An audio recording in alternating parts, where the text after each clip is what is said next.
this afternoon on our constant companion in case we thought it had gone. Residents of Commodore in Linstead, St. Catherine say they feel unsafe following a mass shooting on Sunday night which claimed the lives of 5 people, including a 4-year-old girl. We just try and make life. We don't see it. They're a boy. And lots of kids in the yard. We don't want them to get hurt. We don't see it. The man will change the location because we don't know where this has come from. So we will look into everything to see how best we can support the family through this whole instance here, which may have to include possibly some relocation if when it is assessed it is deemed necessary. All right. So I hear what you have said. A resident of Commodore in northern St. Catherine speaking this afternoon with Prime Minister Dr. Andrew Holness. He visited the community this afternoon with his National Security Minister and Deputy Prime Minister, Dr. Horace Chang.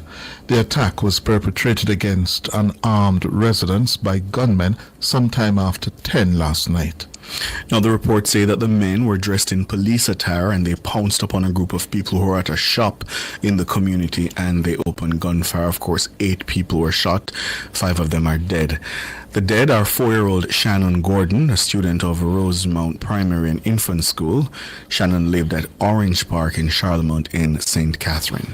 Also among the dead, 42-year-old Mario Sullivan of Rosemount District in Linstead, 19-year-old Jashane Edwards of Rosemount in Linstead, 39-year-old Aisha Washington, a vendor of Rosemount District as well, and 22-year-old Famous Amos. He was a security guard from Commodore in Linstead. And I must tell you, Assistant Commissioner Christopher Phillips, he revised the number of people shot last evening to 9 in an interview he gave this afternoon with Mahiri Stewart. And the grand aunt of 2 of the victims recounted the events last night. She was speaking with Mahiri. Can you just walk me through what happened on the night as much as you remember? Well, as far as we and me and my niece and the 2 the fat guy and the fat girl, cause both of them fat. So and my sister did in the shop, so we did outside where the red car is. So we sitting there talking. But the other 2 guys they cross the road, we get shot too.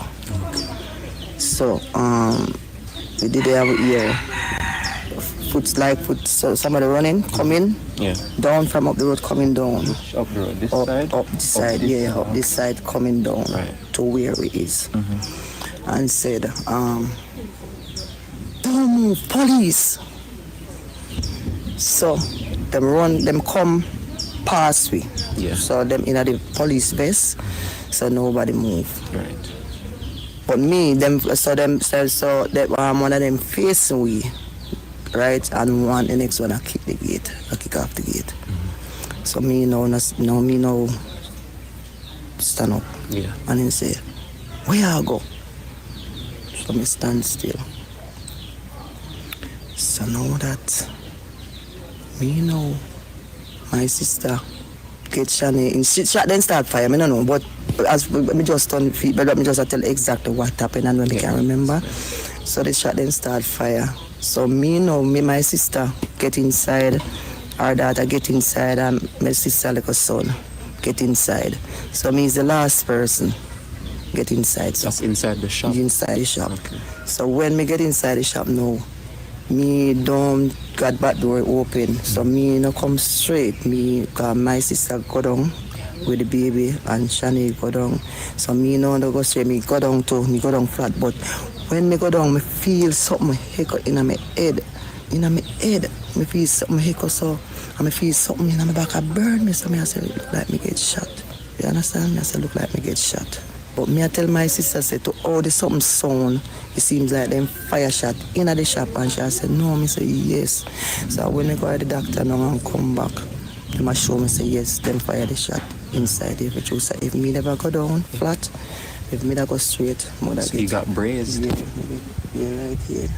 So what happens after the shooting? Tell me about the dog. What happened with there? Well, me can't tell her what's happened because I don't see nothing what's going on inside the home. I don't know nothing. I can't tell her nothing what happened. Only thing me can tell her what happened outside because me did it outside. Right. And your sister was telling me as well that police presence around this area has been frequent. Yes. Why is that?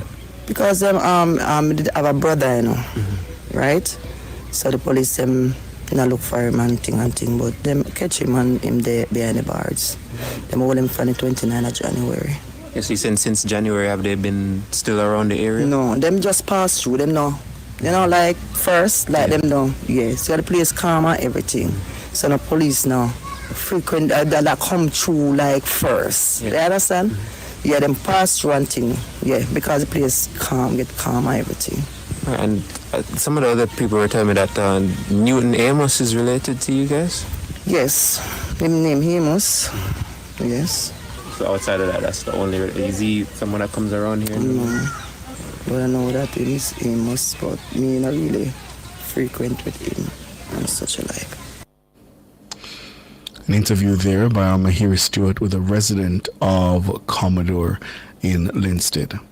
And she is the grand aunt of two of those who were victims last night.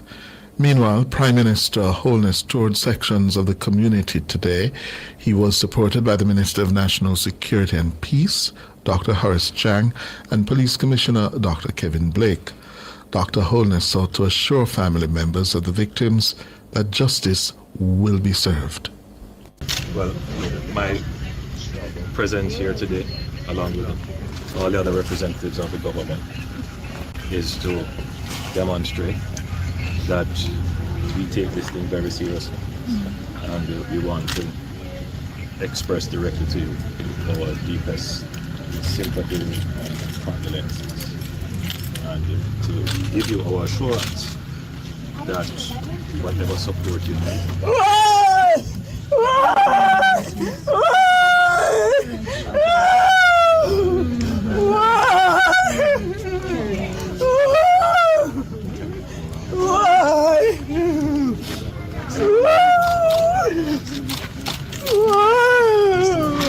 that whatever support that you would require to get through this difficult time between the government, your members of parliament and congress and so forth, we will try to assist in addition to the provision of counseling, which I know is going to be absolutely necessary because there are children involved. So we'll give you the support. But I want to give you the assurance that justice will be done in this matter. Justice will be done. It won't bring back your loved one. And it is not for vengeance or retribution. But it is important that those who commit these acts understand that they too will pay. And there is no profit in it for them. And that we ensure that those who commit these acts understand that no matter how long it takes, justice will be served. And it must therefore serve as a lesson, an indication to others who may be thinking in that way, that it is not going to be an action that does not bring consequences. At the end of the day, however, we still have to appeal to the hearts of men. Because this is a heartless act. This is a heartless act. Heartless act.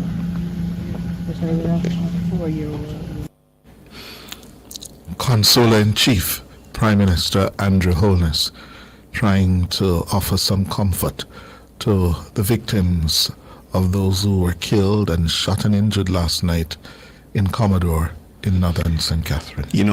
You took the words from my mouth, Consoler-in-Chief, and obviously over his tenure, he's had to do too much of that in this country. And I want to say something, because seeing that, piece of video, the woman obviously breaking down, my first instinct is to say, boy, we probably don't need the camera in her face. But you know what, Cliff? I think those who try to tell themselves that we're not in a war against merciless criminals, they must see and confront the pain of the people who are victims of this kind of domestic terror. It's terrorism. Yes. And the people who make excuses and try to argue away and intellectualize the fight against crime, try to reason with people who clearly have no heart, they must see and face the pain of the people who are victims of these crimes. A point the Prime Minister made while on his visit to Commodore today, that we need to pay greater attention to the victims of these crimes, and vowing to do so. Yes? We're going to have more on all of this after the break. Act of terror, I'm just going to call it what it is, an act of terror committed against the people of Commodore in Linstead, St. Catherine. 5 people, including a 4-year-old girl, are dead. We have with us now the Minister of National Security and Peace, the country's Deputy Prime Minister, Dr. Horace Chang. Good afternoon, sir. Good afternoon. How are you? We're okay, but somewhat stressed. Dr. Chang, my first question this afternoon, have provisions been made to at least move the members of this family who were the main victims from that house so that they can sleep elsewhere tonight? Because that is a real fear, you know, what is to protect them from getting another visit from the criminals?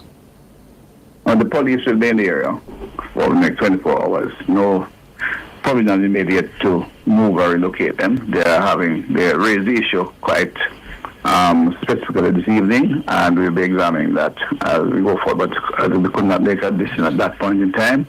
We don't have that kind of facility in the area immediately available. But certainly we'll work with them. They have other locations where they have access to land and space, and we'll look at how that can be done and dealt with. So tonight the police will virtually be stationary at that location? They'll be in the area, not stationary, but definitely in the area. Stationary in the sense that they're moving through that district quite actively for the next 24 hours, as well as they're tracking a number of leads they have, so that those who are involved are aware that they are under review. Dr. Chang, what's the crime profile of this community? Is it a traditional hotspot? Well, not traditional, but they've been having some challenges in that it Linstead area for some time. Linstead, unfortunately, evolved into one of the more difficult communities, and Commodore is near there. So we have active policing in the area for some time now, and we have had significant improvements in terms of the number of homicides declining in that North St. Catherine belt. Spanish Town, Linstead is part of the North St. Catherine area. And we have had, especially in recent months, some significant gains. But there are men out there with firearms, and there are men out there willing to organize to kill individuals, innocent individuals, for more minor issues. So we have to maintain the pressure, and we occasionally this kind of will break through. We have much better intelligence, and we have intercepted many potential events of this kind. But this one went through and ended up in this kind of trauma, which is of concern. And we'll not only look at what we might have missed, but we look at how we go forward in terms of not only apprehending, but preventing both reprisal as well as others who will seek to carry this kind of activity. And this is a brutal activity. You have to list the families out there. There's someone who went there and just wantonly killed the information they might have at a target, but they were literally killing anybody kind of felt like putting a trigger on, including an infant of 4-year-old, another of 11 or 12. So the brief you've gotten so far is that this is a reprisal attack? Elements is an intergang, and elements of reprisal are in it in the community. The specific person out there seems to have been a long-standing activity out of the community, and they decided to go at the family members out here, which is one of what raises deep concern, not only from a security seat, but from the consensus I used to represent, when they begin to attack family members, the trauma is far more severe, and the challenge to police also more difficult. Because that means they are going to move individuals who are not necessarily on the radar of the police, and you have to know the family network, so to speak, to prevent the reprisal as well as to impact those who might be intend or to retaliate. You said it's inter-gang. That means Inter, yes. That's one set of guys, one gang against the other. Yes. So two gangs. Intra, not intra. Yeah. Yes. Okay. And we were hearing earlier today that it's surrounded of a well-known wanted man in that area. Can you tell us anything about that? There is some concern on individual, but that person is actually incarcerated for now, and this is one of the challenges we have been faced. A number of people from jail is in fact initiating gang violence and contract killing. We are taking some steps to mitigate this, and we have had significant progress there, but as I said, it's a tricky area, and we continue to work on how to strengthen that.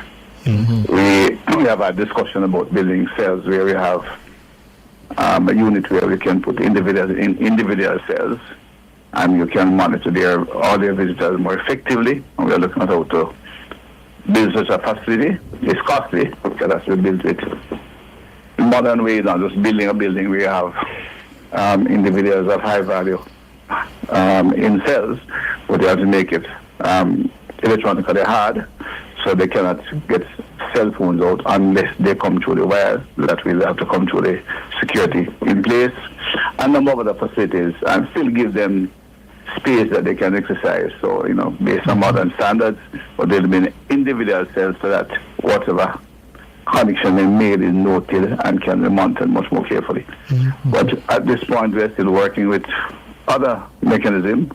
We have increased the penalty for those who may, breach the security framework by taking cells for other materials to them. But it's an ongoing daily fight. So we have made significant progress as in other areas of the law enforcement, but there are still men and women out there who are willing to organize to beat the system and take innocent lives. Mm-hmm. We continue that fight. Part of our visit there today was to indicate clearly that we are not going to relent, and that we will continue this fight, against the hardened criminals, but we also give commendation to the police. Their success will give us a little bit more bandwidth, so to speak. And we're going to use that bandwidth to look at how we can apply some of the peace dividend to the vulnerable communities and to potential victims and potential victims. Any suspects so far?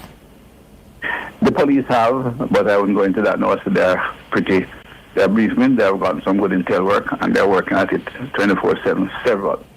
The entire Area 5 team was out there, and they brought in supporting elements from outside of the area to do the interrogation, questioning, and look at all the connections, as we now do, to see where they might have been, where the other gangs may be from, who they relate to, who have relationship and conflicts in the area. In fact, the police now have a very, very effective monitoring system and mapping program where they map all conflicts with it, and it's not their gang war, but two people start calling, and it gets the attention of the police, and they are known, tension in the community, that's mapped.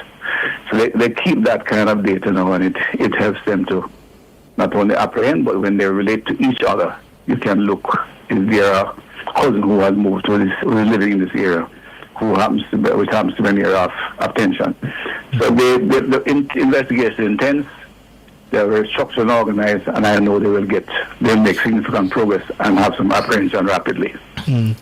If I could just ask one more, one of the things you've told me in the past, Dr. Chang, is that you've been concerned about the sort of multiplier effect, where people who are in a community who, may not be experiencing violent crime, they see images, they hear of stories like this, and they feel unsafe. Do you worry that the sense of general security that the country has been feeling will be set back by something like this?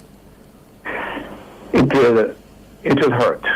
I don't think we'll get a bigger setback as happened in the past, because I think there have been the confidence in building in the police, and if they get a quick apprehension, it will in fact maintain the position. In fact, the multiple killings of this sort frightens everyone, the entire country, including not only the community. But when we look at the raw numbers, you realize that if once the police succeed, you will be able to hold it. Why? For the first 6 days of this month, we're like 60% behind. The 5 yesterday will move them to within 50% of what was last year for the month, day by day. So there'll be 8 homicides compared to 16 last year in the first 6 days of October. So you know that the impact of that, of the low numbers, is significant. St. Catherine is one of our tough areas. North St. Catherine is a Spanish town that's leading up into this area, Linstead, as we have a couple of areas, and South St. Andrew. In St. James and Area 1 in particular have had not only major reduction, but they have been able to respond very quickly. I think they have gained what I'd call significant trust with the police, so they get a very rapid response, and they're down 60%.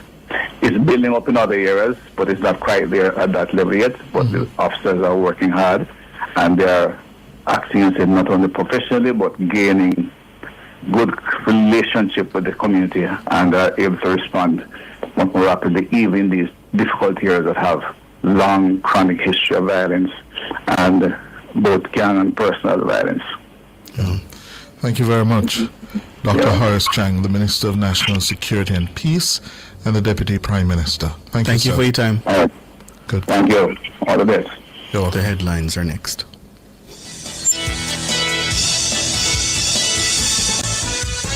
Cover story.